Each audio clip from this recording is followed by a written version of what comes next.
ശ്രീകൃഷ്ണായ വാസുദേവായ ഹരയേ പരമാത്മനെ പ്രണതക്ലേശനാശായ ഗോവിന്ദായ നമോ നമഃ. രാമായ രാമഭദ്രായ രാമചന്ദ്രായ വേധസേ രഘുനാഥായ നാഥായ സീതായ പതയേ നമഃ.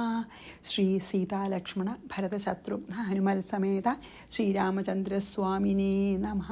യത്ര യത്ര രഘുനാഥകീർത്തനം തത്ര തത്ര കൃതമസ്തകാഞ്ജലിം ബാഷ്പവാരി പരിപൂർണലോചനം മാരുതിം നമത രാക്ഷസാന്തകം.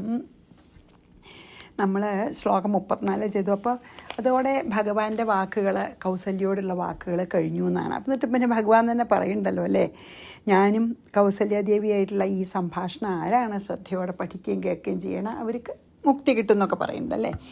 അതന്നെ എത്ര ഭംഗിയിലാണ്, എന്തൊരു സിമ്പിളും എത്ര മനോഹരമായിട്ടാണ് എഴുത്തച്ഛൻ പറഞ്ഞതെന്ന് നമുക്ക് നോക്കാട്ടോ. ഭഗവാന്റെ വാക്കുകൾ, മാതാവേ ഭവതിക്കെന്തിഷ്ടമാകുന്നതെന്നാൽ ഏതു മന്ദരമില്ല ചിന്തിച്ച വണ്ണം വരും. ദുർമതം വളർന്നോരു രാവണൻ തന്നെ കൊന്നു സമ്മോദം ലോകങ്ങൾക്കു വരുത്തിക്കൊള്ളുവാൻ മുന്നം. ബ്രഹ്മശങ്കര പ്രമുഖാമര പ്രവരന്മാർ നിർമ്മല പദങ്ങളാൽ സ്തുതിച്ചു സേവിക്കയാൽ മാനവവംശത്തിങ്കൽ നിങ്ങൾക്കു തനയനായി മാനുഷവേഷം പൂണ്ടു ഭൂമിയിൽ പിറന്നു ഞാൻ. പുത്രനായി പിറക്കണം ഞാൻ തന്നെ നിങ്ങൾക്കെന്നു ചിത്തത്തിൽ നിരൂപിച്ചു സേവിച്ചു ചിരകാലം. പൂർവജന്മനി പുനരതു കാരണമിപ്പോളേവം ഭൂതകമായി വേഷത്തെ കാട്ടിത്തന്നു. ദുർലഭം അതും കൂടി പറഞ്ഞു അല്ലേ, ദുർലഭം മദ്ദർശനം മോക്ഷത്തിനായിട്ടുള്ളോ നില്ലല്ലോ പിന്നെയൊരു ജന്മസംസാര ദുഃഖം. എന്നുടെ രൂപമിതം നിത്യവും ധ്യാനിച്ചുകൊൾ എന്നാൽ വന്നിടും മോക്ഷം ഇല്ല സംശയമേതും.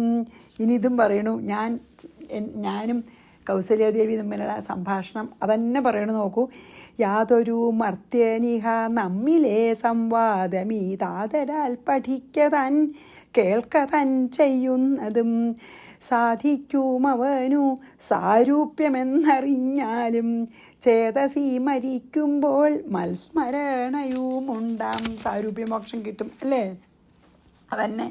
ഇതന്നെ ശരിക്കും അതുകൊണ്ട് നമുക്ക് മനസ്സിലാക്കാം. അധ്യാത്മരാമായണത്തിനെ ആധാരമാക്കിയിട്ട് തന്നെയാണ്, വ്യാസൻ്റെ അധ്യാത്മരാമായണത്തിനെ ബേസ് ചെയ്തിട്ട് തന്നെയാണ് എഴുത്തച്ഛൻ എഴുതിയത്. നമുക്ക് കൂടുതൽ ബോധ്യവും കേട്ടോ. ഇനി 35 നമുക്ക് നോക്കാം. ഇത്യുക്ത്വാ മാതരം രാമോ ബാലോ ഭൂത്വാരുരോധഃ ബാലത്വേപീന്ദ്രനീലാഭോ വിശാലാക്ഷോതി സുന്ദര. ഇതി മാതരം ഉക്ത്വ, ഇങ്ങനെ അമ്മയോട് പറഞ്ഞിട്ട് രാമൻ ബാലഹ ഭൂത്വ സാധാരണ ബാലനായിട്ട് രുരോധഃ കരഞ്ഞു അത്രേ. ആശ്ചര്യം. ബാലത്വേ അഭി, ആ ബാലഭാവത്തിലും ഇന്ദ്രനീലാഭ ഇന്ദ്രനീലക്കല്ലിൻ്റെ ശോഭയോടും വിശാലാക്ഷം വളരെ വിസ്താരമുള്ള നേത്രങ്ങളോടും കൂടിയ അതിസുന്ദരനായിരുന്നു. അങ്ങനെ അമ്മ പറഞ്ഞപ്പോൾ വേഗം ബാലഭാവം സ്വീകരിച്ചു. അതിമനോഹരമായിട്ടുള്ളൊരു ഇന്ദ്രനീലക്കല്ല് പോലെ ശോഭിക്കുന്നൊരു ബാലനായിട്ട് തീർന്നു എന്നല്ലേ. ഇതേപോലെ തന്നെയല്ലേ ശരിക്കും കൃഷ്ണൻ ജയിലിൻ്റെ ഉള്ളിലേ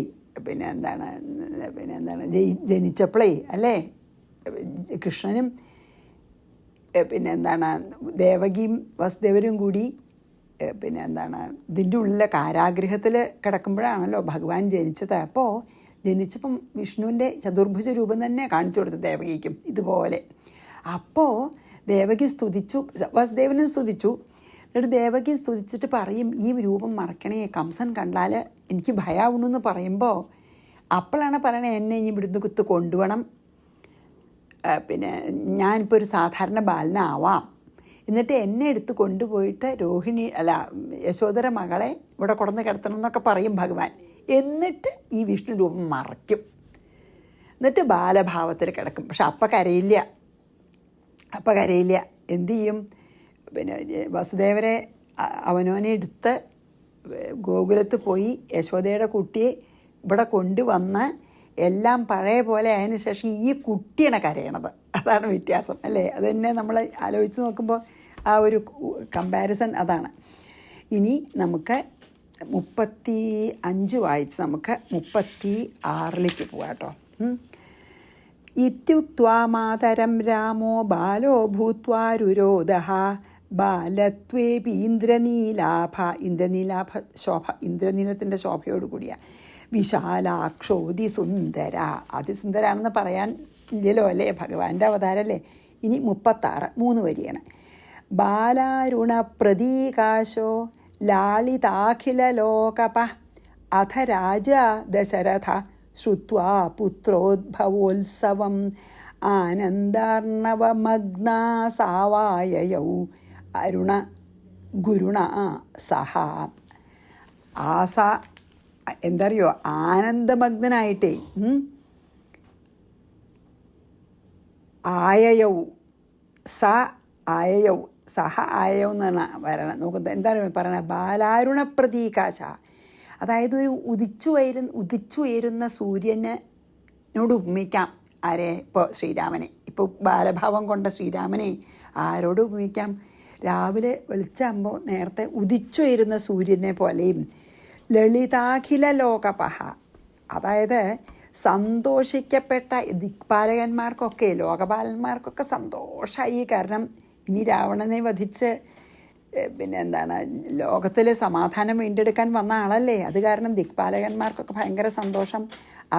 അതിനുശേഷം ദശരഥ രാജാവ് പുത്രോദ്ഭവോത്സവം, ഈ പുത്രൻ്റെ ജന്മത്തിന് ഒരു ഉത്സവം, അതിനെ ആഘോഷിക്കാൻ ശ്രവിച്ചിട്ട്, അതായത് പുത്രൻ ഉണ്ടായി എന്നുള്ള നല്ല വർത്തമാനം കേട്ടിട്ട് ആനന്ദാർണവമഗ്ന അസൗ, ആനന്ദം സമുദ്രത്തിൽ ആറാടിയിട്ടുള്ള ഈ ദശരഥൻ ഗുരുണാ സഹ, അതായത് വസിഷ്ഠനോടും കൂടി, ഗുരു ആരാ? വസിഷ്ഠനല്ലേ.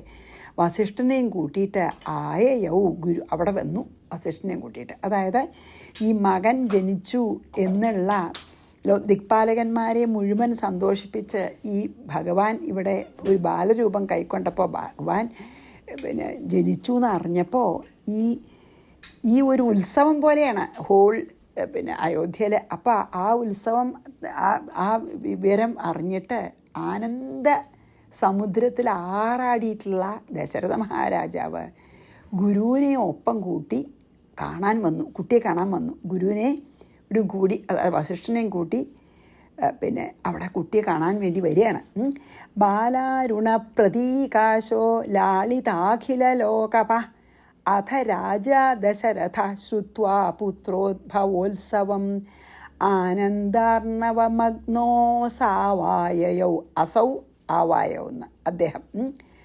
ആ ആനന്ദസമുദ്രത്തിൽ ആറാടിയിട്ടുള്ള രാജാവ് ആയയൗ മീൻസ് വന്നു. എവിടെ? ആരോടുകൂടി? ഗുരുണാസഹ, ഗുരുവിനെയും കൂട്ടിയിട്ട് എന്ന് അല്ലേ. ആയൗ ഗുരുണാസഹ. 37 രാമം രാജീവപത്രാക്ഷം ദൃഷ്ട്വാ ഹർഷാശ്രുസംപ്ലുത ഗുരുണ ജാതകർമാണി കർത്തവ്യാനി ചകാരസഹ. അപ്പോൾ രാജീവ പത്രാക്ഷം രാമം ദൃഷ്ട്വ, അതായത് താമര എതളിൻ്റെ ആകൃതിയിലുള്ള കണ്ണുകളോടുകൂടിയ രാമനെ കണ്ടിട്ട് ഹർഷാശ്രു സംപ്ലുത, അതായത് ആനന്ദക്കണ്ണീരൊഴുക്കിക്കൊണ്ട് കർത്തവ്യാനി ജാതകർമാണി, അതായത് ജാതകർമ്മങ്ങളൊക്കെ ചെയ്യേണ്ടതൊരു കർത്തവ്യമാണല്ലോ അതൊക്കെ ഗുരുവിനോട് കൂടെ സചകാര വേണ്ട പോലെ ജാതകർമ്മമൊക്കെ നിർവഹിച്ചു. അച്ഛൻ ചെയ്യേണ്ടതാണ്. അപ്പോൾ പിന്നെ ഈ താമരേതൾ പോലത്തെ ഭംഗിയുള്ള കണ്ണുകളോട് കൂടിയ ശ്രീരാമനെ കണ്ടിട്ട് ആനന്ദ കണ്ണീര് പൊഴിച്ചുകൊണ്ട് ഒരച്ഛൻ ചെയ്യേണ്ട കർമ്മമായിട്ടുള്ള ജാതകർമ്മമൊക്കെ ഗുരുവിൻ്റെ സഹായത്തോടു കൂടി ഗുരു പറഞ്ഞ പോലെ എല്ലാം ചെയ്തു. രാമം രാജീവപത്രാക്ഷം ദൃഷ്ട്വാ ഹർഷാശ്രുസംപ്ലുത ഗുരുണ ജാതകർമാണി കർത്തവ്യാനി ചകാരസ. 38 കൈകേയീ ചാഥ ഭരതമസൂത കമലേക്ഷണാം സുമിത്രായാം യമൗ ജാതൗ പൂർണേന്ദു സദൃശാനനൗ അഥ കമലേക്ഷണ കൈകേയീ ച. അതിനുശേഷം നല്ല ഭംഗിയുള്ള താമരേതർ പോലുള്ള കണ്ണുള്ള കൈകേയിയും ഭരതം അസൂത, ഭരതനെ പ്രസവിച്ചു. സുമിത്രായാം, സുമിത്രയിൽ പൂർണേന്ദു സദൃശാനനൗ, പൂർണ്ണചന്ദ്രന് തുല്യമായ വദനത്തോടു കൂടിയ അല്ലെങ്കിൽ മുഖത്തോടു കൂടിയ യമൗ, രണ്ടുപേർ ജാതൗ ജനിച്ചു അല്ലേ. അത് കഴിഞ്ഞിപ്പോൾ ശ്രീരാമൻ്റെ ഇത് കഴിഞ്ഞു. അപ്പോഴേക്കും ഭരതൻ, പിറ്റേ ദിവസം ഭരതൻ ഉണ്ടായി. കൈകേയിക്ക് ഭരതൻ ജനിച്ചു. സുമിത്രയ്ക്ക് 2 പുത്രന്മാർ, നല്ല ഭംഗിയുള്ള 2 പുത്രന്മാർ സുമിത്രയ്ക്കും ജനിച്ചു. അതാണ് പറഞ്ഞത്. അപ്പോൾ ഇപ്പം അതാണ് പറഞ്ഞത്, ചതുർവ്യൂഹമായിട്ടാണല്ലോ ശ്രീരാമൻ, ലക്ഷ്മണൻ, അതായത് എനിക്ക് പറയാച്ചാൽ ശ്രീരാമൻ, ഭരതൻ, ലക്ഷ്മണൻ, ശത്രുഘ്നൻ. ലക്ഷ്മണനും ശത്രുഘ്നനാണല്ലോ പിന്നെ സുമിത്രയ്ക്ക് ഉണ്ടായത്. ശ്രീരാമൻ കൗസല്യയ്ക്ക്, ഭരതൻ കൈകേയിക്കും ഒന്നേ ഉണ്ടായുള്ളൂ.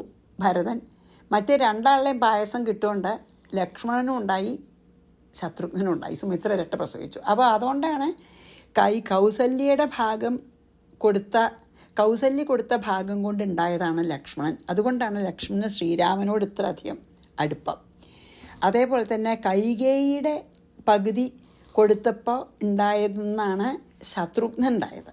അതുകൊണ്ട് ശത്രുഘ്നൻ ഭരതനും തമ്മിൽ അധികം അടുപ്പം, ശ്രീരാമനും ലക്ഷ്മണനും തമ്മിൽ അടുപ്പം എന്ന് പറയും. കാരണം കൗസല്യ കൊടുത്ത പകുതി കൊണ്ടാണ് ലക്ഷ്മണൻ ഉണ്ടായത്, കൈകേയി കൊടുത്ത പകുതി കൊണ്ടാണ് ശത്രുഘ്നൻ ഉണ്ടായത്. അപ്പോൾ കൗസല്യയുടെ മകനായ ശ്രീരാമനും ഈ ലക്ഷ്മണനും ഭരതൻ്റെ കൈകേയിയുടെ മകനായിട്ടുള്ള ഭരതനും ഈ ശത്രുഘ്നനും തമ്മിൽ അധികം അടുപ്പം എന്നൊക്കെ പറയും. അതുപോട്ടെ. അപ്പം അതും അതെ, അതെന്താ അറിയോ, അതിലും ഇത് പറയാനുണ്ട്. ജാഗ്രത, സ്വപ്നം, സുഷുപ്തി, തുരീയം എന്ന് പറഞ്ഞില്ലേ നമ്മൾ 4 അവസ്ഥ. അപ്പോൾ തുരിയാവസ്ഥയുടെ ദേവതയാണ് ഓഫ് കോഴ്സ് ശ്രീരാമൻ. പിന്നെ എന്താണ്, പിന്നെ ബാക്കി 3 ഈ മറ്റേ 3 അവസ്ഥയുടെയാണ്. അതേപോലെ തന്നെയാണ് അനന്തനും ശ്രീകൃഷ്ണനും പിന്നെ എന്താ പറയുക, ബലരാമൻ അനന്തൻ്റെ അല്ലേ, ലക്ഷ്മണനും അനന്തൻ്റെ അവതാരമാണ് അല്ലേ. ലക്ഷ്മണനും അനന്തബാബിൻ്റെയാണ്, ബലരാമനും അതെ. പിന്നെ പ്രദ്യുമ്നും അനിരുദ്ധനും, അതുപോലെ ഭരതനും ശത്രുഘ്നനും. അപ്പോൾ ഈ 4 അവസ്ഥയുടെ ദേവന്മാരായിട്ട് ഇതിനെ പറയുന്നതാണ്. അതാണ് ചതുർവ്യൂഹം എന്ന് പറഞ്ഞത്. 4 അവസ്ഥയിലും ഒരുപോലെ വർത്തിക്കാൻ ഭഗവാന് മാത്രമേ പറ്റുള്ളൂ. നമുക്കൊക്കെ 3 അവസ്ഥയിലേ പറ്റുള്ളൂ. അതാണ്. അപ്പോൾ അല്ലെങ്കിൽ ജ്ഞാനിയാവണം, ഭഗവാനെ പോലെ ആവണം എന്നവൻ. അതൊക്കെ നമ്മൾ പറഞ്ഞുല്ലോ. അതാണ് ഇപ്പോൾ അതിൽ 4 ചതുർവ്യൂഹമായിട്ട്. ഇപ്പോഴേ ചതുർവ്യൂഹം കംപ്ലീറ്റ് ആയുള്ളൂ. ആദ്യം ശ്രീരാമൻ ഉണ്ടായി, പിന്നെ ഭരതനും ശത്രുഘ്നനും ലക്ഷ്മണനും ഉണ്ടായി, അല്ലെങ്കിൽ ലക്ഷ്മണനും ശത്രുഘ്നനും ഉണ്ടായി. അപ്പം ചതുർവ്യൂഹം പൂർണ്ണമായി. ഇനി തഥാ 38 വായിച്ചു 39 പോവാ. കൈകേയീ ചാഥ ഭരതമസൂത കമലേക്ഷണ സുമിത്രായാം യമൗ വ്യാതൗ പൂർണേന്ദു സദൃശാനനൗ. 39. തഥാ ഗ്രാമസഹസ്രാണി ബ്രാഹ്മണേഭ്യോ മുദാ ദദൗ സുവർണാനി ച രത്നാനി വാസാംസി സുരഭി ശുഭാഹ. തഥാ അപ്പോൾ ബ്രഹ്മണ്യേഭ്യ, ബ്രാഹ്മണർക്ക്, എല്ലാ ബ്രാഹ്മണർക്കായിക്കൊണ്ട് ഗ്രാമസഹസ്രാണി, അനേകം സ്ഥലങ്ങൾ പതിച്ചു കൊടുക്കുക. ദാനം കൊടുക്കുകയാണ്. സന്തോഷം കൊണ്ട് ദശരഥൻ അനവധി ബ്രാഹ്മണർക്കാർക്ക് ഓരോ ഗ്രാമങ്ങളൊക്കെ കൊടുത്തു, അത്ര സ്ഥലം. പിന്നെയോ സുവർണാനി, ധാരാളം സ്വർണവും, രത്നാനി, രത്നവും, വാസാംസി, നല്ല നല്ല വസ്ത്രങ്ങളും, ശുഭാഹ സുരഭിഹി, നല്ല അസല ലക്ഷണം തികഞ്ഞ പശുക്കളെയും മുദാ ദദൗ, സന്തോഷത്തോടുകൂടി ദാനം ചെയ്തു. സന്തോഷമായ അങ്ങനെയാണല്ലോ അങ്ങനെയാണ് നമ്മൾ പറയുക. സന്തോഷമായ അപ്പോൾ നമ്മൾ ഷെയർ ചെയ്യണം നമ്മളെ എല്ലാം എന്നാണ്. സന്തോഷം നമ്മൾ തന്നെ അനുഭവിക്കുകയല്ല, നമ്മുടെ സന്തോഷം എല്ലാവർക്കും എല്ലാം കൊടുത്ത് ബാക്കിയുള്ളവരെ സന്തോഷിപ്പിക്കുക. അതാണിപ്പോൾ ആര് ചെയ്തത്? ദശരഥൻ ചെയ്തത്. അവിടെയുള്ള നല്ല ആൾക്കാർക്കൊക്കെ, ബ്രാഹ്മണർക്കെന്ന് പറഞ്ഞാൽ ഇപ്പോൾ ബ്രഹ്മജ്ഞാനികൾക്ക് വെച്ചാൽ നല്ല പിന്നെ ആൾക്കാർക്കൊക്കെ, അവിടെ അയോധ്യയിൽ എല്ലാവരും നല്ലവരാണെന്നൊക്കെ, അപ്പോൾ എല്ലാവർക്കും കൊടുത്തിട്ടുണ്ടാവും. എല്ലാ ജനങ്ങൾക്കും ധാരാളം വസ്ത്രങ്ങളും സ്വർണവും പിന്നെ നല്ല നല്ല പശുക്കളെയും ധാരാളം സ്ഥലങ്ങളും ഒക്കെ പതിച്ചു കൊടുത്തു. 4 കുട്ടികളല്ലേ കിട്ടിയത്, എത്ര സന്തോഷമായി. ഇനി തഥാ ഗ്രാമസഹസ്രാണി ബ്രാഹ്മണേഭ്യോ മുദാ ദദൗ സുവർണാനി ച രത്നാനി വാസാംസി സുരഭീഃ ശുഭാഃ. 40. തസ്മിൻ രമന്തേ മുനയോ വിദ്യയാജ്ഞാനവിപ്ലവേ തം ഗുരു പ്രാഹ രാമേതി രമണാദ്രാമ ഇത്യപി. വിദ്യയ മീൻസ് വിദ്യ കൊണ്ട് അജ്ഞാന വിപ്ലവേ, അജ്ഞാനം നശിക്കുക. വിദ്യ കൊണ്ടാണല്ലോ, വിദ്യ കൊണ്ടല്ലേ ആ വിദ്യ നശിക്കുക. അതായത് ജ്ഞാനം ഉദിക്കുമ്പോഴാണ് അജ്ഞാനം നശിക്കുക. അജ്ഞാനം എന്നുള്ള ഇരുട്ട് ജ്ഞാനമാകുന്ന സൂര്യൻ ഉദിക്കുമ്പോൾ അജ്ഞാനമാകുന്ന ഇരുട്ട് പോകുന്നു നമ്മൾ പറയില്ലേ. അതുപോലെ തന്നെ വിദ്യ കൊണ്ട് അവിദ്യ നശിപ്പിക്കുമ്പോൾ മുനികൾ യസ്മിൻ രമന്തേ, അതായത് ഏതൊരാളിലാണ് ജ്ഞാനികൾ രമിക്കുന്നത്, തം അവനെ ഗുരു രാമഃ ഇതി പ്രാഹ, രാമൻ എന്ന് പേരിട്ടു. അപ്പോൾ ആരിൽ ആണോ മുനികളൊക്കെ രമിക്കണ, മീൻസ് മുനികളൊക്കെ ആരെയാണ് ധ്യാനിച്ച് സച്ചിദാനന്ദം അനുഭവിക്കണത്, ആ ആളെ ഗുരു രാമൻ എന്ന പേരിട്ട് വിളിച്ചു എന്ന്. അതായത് ശ്രീരാമന് രാമൻ എന്ന പേര് കൊടുത്തു. എന്താ കാരണം വെച്ചാൽ ഈ ശ്രീരാമൻ തന്നെയാണല്ലോ പരമാത്മ ചൈതന്യം. അപ്പോൾ ഈ ശ്രീരാമനിലാണ് വലിയ വലിയ മുനിമാരൊക്കെ ധ്യാനിച്ച് അവർ ആ സമാധി അണയുമ്പോൾ അവർ ആ സച്ചിദാനന്ദ സ്വരൂപത്തിൻ്റെ ആ ആനന്ദം അനുഭവിക്കണത് ആരിൽ ധ്യാനിച്ചിട്ടാണോ, അല്ലെങ്കിൽ ആരെ ധ്യാനിച്ചിട്ടാണോ അവർ സച്ചിദാനന്ദം അനുഭവിക്കണ ആ രാമനെ, ആ ആളെ രാമൻ എന്ന പേരിനാൽ വിളിച്ചു ഗുരു. രമിപ്പിക്കുക. രാമൻ ചെന്താ രമണാത്, രമിപ്പിക്കുക, എല്ലാവരെയും ആനന്ദിപ്പിക്കുന്ന ആളാണ് രാമൻ. അതുകൊണ്ടാണ് രാമൻ എന്നുള്ള വാക്കിൻ്റെ അർത്ഥം അതാണ്, രമിപ്പിക്കുന്നവൻ. രാമ ഇത്യപി, അതായത് ആര് കാരനാണ് ആൾക്കാർക്ക് സന്തോഷം ഉണ്ടാവുന്നത്, ആരാണ് ആൾക്കാരെ രമിപ്പിക്കുന്നത്, അയാൾ രാമൻ എന്ന അർത്ഥത്തിൽ രാമൻ എന്ന പേര് നൽകി ആദ്യത്തെ കുട്ടിക്ക്. യസ്മിൻ രമന്തേ മുനയോ വിദ്യയാജ്ഞാന വിപ്ലവേ, അതായത് വിദ്യ കൊണ്ട് അവിദ്യ നശിക്കുന്ന സമയത്ത് മുനിമാർ, മീൻസ് ജ്ഞാനം ഉദിച്ച മുനിമാർ ആരെ ധ്യാനിച്ചാണോ ആനന്ദം അനുഭവിക്കണ ആ കുട്ടിക്ക് രാമൻ എന്ന പേര് നൽകി. കാരണം എല്ലാവരും രമിപ്പിക്കുന്നവൻ എന്ന അർത്ഥം വരുന്നത്. തസ്മിൻ രമന്തേ മുനയോ വിദ്യയാജ്ഞാന വിപ്ലവേ തം ഗുരു പ്രാഹ രാമേതി രമണാദ്രാമ ഇത്യപി. പിന്നെയോ രമിപ്പിക്കുന്ന, അതായത് ഭക്തജനങ്ങളെ രമിപ്പിക്കുന്നവനാണ് രാമൻ. ഭക്തജനങ്ങളെ രമിപ്പിക്കുന്നവൻ ആരോ അവൻ രാമൻ എന്ന അർത്ഥം നോക്കിയിട്ടാണ് രാമൻ എന്നുള്ള പേര് കൗസല്യയുടെ മകന് നൽകിയതെന്ന്. ഇനി ഭരണാത് ഭരതോ നാമ ലക്ഷ്മണം ലക്ഷണാന്വിതം ശത്രുഘ്നം ശത്രുഹന്താരമേവം ഗുരുരഭാഷത. ബാക്കിയുള്ളവർക്കും പേര് കൊടുക്കാൻ കാരണമുണ്ട്. ഭരണാത് ഭരിക്കാൻ മിടുക്കനായതുകൊണ്ട് ഭരതനാമ, നല്ല ഭരണപാഠമുള്ള ആളായതുകൊണ്ട് ഭരതൻ എന്നുള്ള പേര് കൊടുത്തു. പിന്നെയോ ലക്ഷണാന്വിതം, നല്ല ലക്ഷണങ്ങൾ തികഞ്ഞവനായതുകൊണ്ട് ലക്ഷ്മണൻ എന്ന പേര് കൊടുത്തു. പിന്നെ ശത്രുഹന്താരം, ശത്രുക്കളെ ഹനിക്കാൻ സമർത്ഥനായതുകൊണ്ട് ശത്രുഘ്നം, ഘ്നം ഹനിക്കുക എന്നാണ്, കൊല്ലുക എന്നാണ്. അപ്പോൾ ശത്രുഘ്നം എന്ന് പറഞ്ഞാൽ ശത്രുക്കളെ ഹനിക്കാൻ നല്ല കഴിവുള്ള സമർത്ഥനായിട്ടുള്ള ആളായതുകൊണ്ടാണ് ശത്രുഘ്നൻ. ഭരണ നിപുണനായതുകൊണ്ട് ഭരതനെന്നും, ലക്ഷണമൊത്തവനായതുകൊണ്ട് ലക്ഷ്മണനെന്നും, ശത്രുക്കളെ നിഗ്രഹിക്കാൻ കഴിവുള്ളതായതുകൊണ്ട് ശത്രുഘ്നൻ എന്നുള്ള 3 പേര് കൊടുത്തു. അപ്പം 4 പേരിന് നല്ല അർത്ഥം ഉണ്ടെന്ന് പറയുകയാണ്. ശ്രീരാമൻ രമിപ്പിക്കുന്നവൻ, ഭരതൻ ഭരണ നിപുണൻ, ലക്ഷ്മണൻ ലക്ഷണമൊത്തവൻ, ശത്രുഘ്നൻ ശത്രുക്കളെ നിഗ്രഹിക്കുന്നതിൽ സമർത്ഥൻ. അങ്ങനെ ആ 4 പേര് കൊടുത്തു. ഭരണാത് ഭരതോ നാമ ലക്ഷ്മണം ലക്ഷണാന്വിതം ശത്രുഘ്നം ശത്രുഹന്താരമേവം ഗുരുരഭാഷത. 42. ലക്ഷ്മണോ രാമചന്ദ്രേണ ശത്രുഘ്നോ ഭരതേന ച ദ്വന്ദ്വീഭൂയ ചരന്തൗ തൗ പായസാംശാനുസാരത. ഈ പായസത്തിൻ്റെ പകുതി കൊടുത്ത കാരണേ ലക്ഷ്മണൻ രാമചന്ദ്രനോടും ശത്രുഘ്നൻ ഭരതേന ച ഭരതനോടും ദ്വന്ദ്വീഭൂയ ചേർന്നവരായി. തൗ അവർ ഈ രണ്ടുപേർ പായസാംശാനുസാരത പായസത്തിൻ്റെ ഈ അംശങ്ങൾ കൊടുത്ത കാരണം ചരന്തൗ സഞ്ചരിക്കുന്നവരായി ഭവിച്ചു. അതായത് നമ്മൾ മുമ്പ് പറഞ്ഞു തന്നെ ശ്രീരാമൻ ലക്ഷ്മണൻ എപ്പോഴും ഒപ്പം സഞ്ചരിക്കും. ഭരതൻ ശത്രുഘ്നൻ അവരധികം ഒരു പ്രത്യേകത അവർക്ക് തമ്മിൽ എല്ലാവരും തമ്മിൽ നല്ല സ്നേഹമുണ്ട്. പക്ഷേ ശ്രീരാമൻ ലക്ഷ്മണനും തമ്മിലൊരു പ്രത്യേക സ്നേഹം, ഭരതനും ശത്രുഘ്നനും തമ്മിൽ പ്രത്യേക ഒരു സ്നേഹം, എല്ലാവരും നാലാളും കൂടി തമ്മിൽ സ്നേഹം ഉണ്ടെങ്കിലും എന്താ കാരണം വെച്ചാൽ ഈ കൗസല്യയുടെ പായസാംശം കൊണ്ടുണ്ടായതാണ് ലക്ഷ്മണൻ, കൈകേയിയുടെ പായസാംശം കൊണ്ടുണ്ടായതാണ് ശത്രുഘ്നൻ. അപ്പം അങ്ങനെ വരുമല്ലോ, അതാണ് പറഞ്ഞത്.